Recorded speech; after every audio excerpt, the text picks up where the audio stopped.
Now, our next guest won the Costa Children's Book Award back in 2016 for his novel, The Bombs That Brought Us Together, which dealt with the difficult issue like immigration and racism.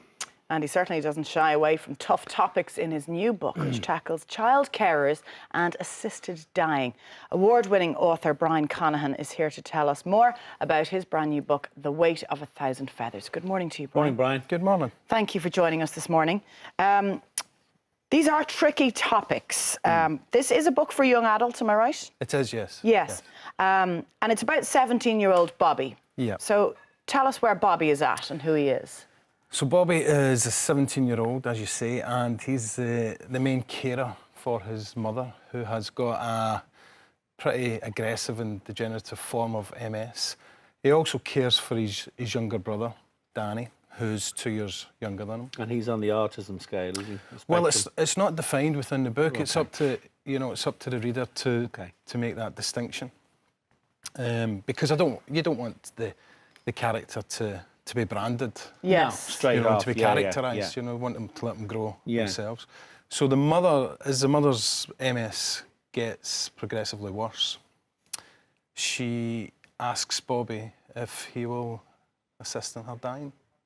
So Bobby has therefore got a lot of these sort of moral decisions to make, and internalising that idea of, do I release my mother from the pain, or do I maintain her pain? And that tag in the book is Cuddy and Woody. Yeah.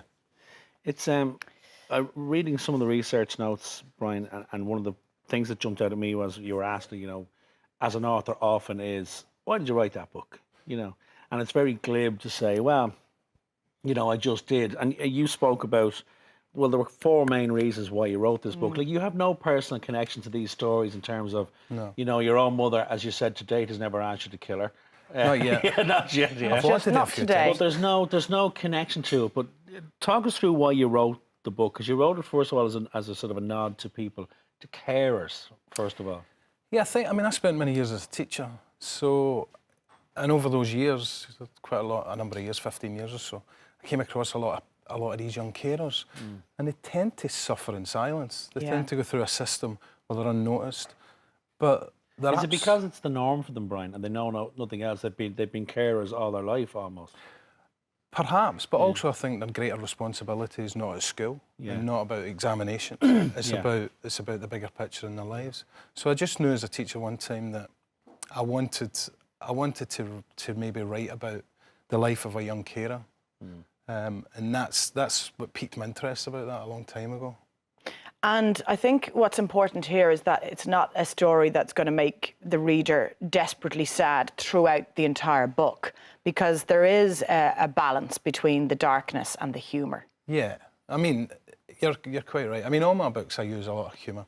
A lot of my books are pretty dark in theme, but I use a lot of humour because partly where I'm from, and partly because I think we can use humour to answer some of those deeper, more difficult questions that we've got, and humour gets us through a lot of things in our life. It really does, doesn't it? Comedy comes from great tragedy. Absolutely. And you're from Glasgow originally. Just outside Glasgow. And I think the Scottish mentality would be very similar to the Irish mentality. Like, we crack jokes at the most tragic times, don't we? And we can cry and laugh almost, together.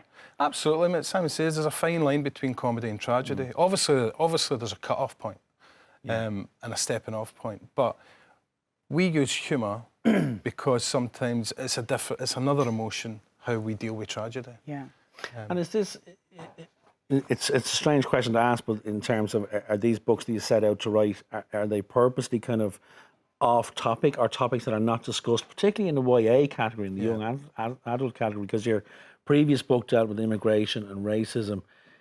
Why is that a comfortable ground for you? Why do you like? Do you like pushing the edge, the envelope? I think there is a little bit of that. I like pushing the edge. It's also, these are topics that actually interest me at a human level. Yeah. And topics now, certainly in the political framework that we're existing in at the moment, you can't escape them. So they're just, and again, it's a sort of hangover as well from being a teacher. So if you're going to spend a year on a book, or 2 years in some cases, you want it to be something that you are interested in. And did it take convincing in terms of your editors or your publishers to say, I have this idea for a book and it's about a Smiling. child, you know, like Smiling. what was that conversation like? I think as a writer, you can tackle most subjects, but it's how you do it is important.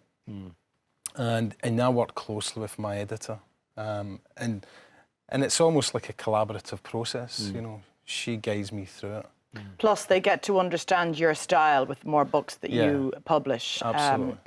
And they understand that the humour is a key part of the storytelling.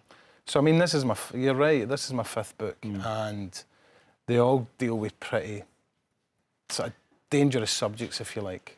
But again, going back to something I said earlier on, Brian, that you had no personal experience of these, you know, MS. And so in terms of your writing process, then, is the first part of it, is it researching the illness? Well, you know, researching the topic? There is a lot of research, but I mean, when you get to my age, it's pretty uncommon that you haven't faced or dealt with a certain amount of tragedy in your life, whether it be a family member or a friend. So you draw on those experiences, certainly to push the emotion of the book that you're writing. And what's next, Brian? What's next is a book about a teenage girl dealing with grief and self-harm, and you are pushing that envelope, aren't you? But as you say, the topics that are there, we're dealing with every day. And you can't be afraid of them. No, you can't be afraid of The them. next book after that's about rabbits. Brilliant. Butterflies. Listen, thanks a million for The Weight dropping of a in. Thousand Pleasure. Feathers, out now. Thank you very much. Thank you, Thanks, Brian. Brian.